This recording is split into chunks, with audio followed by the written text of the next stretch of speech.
Last week, I reintroduced the Security and Financial Empowerment Act, better known as the SAFE Act, to help stop a cycle of violence that exists in many American families today.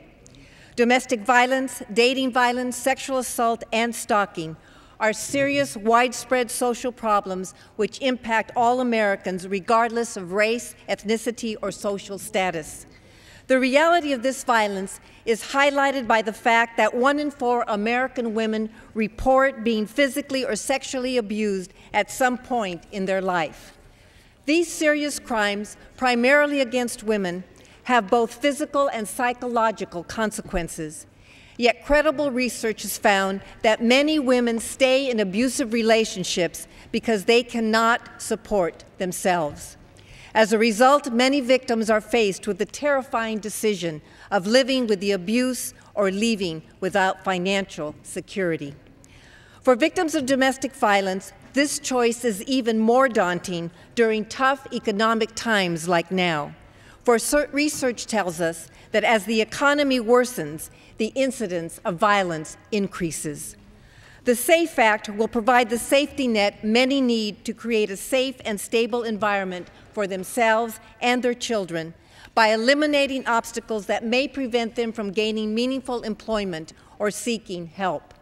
My bill makes it possible to take limited leave from work for safety planning and necessary court appearances without the threat of losing a job.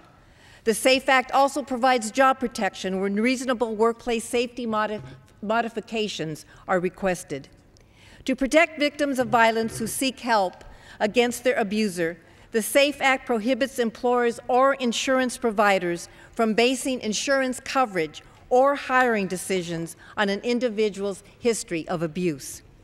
The SAFE Act also makes a survivor of domestic and dating violence, sexual assault, and stalking eligible for unemployment insurance if it is necessary to leave a job to escape the abuse.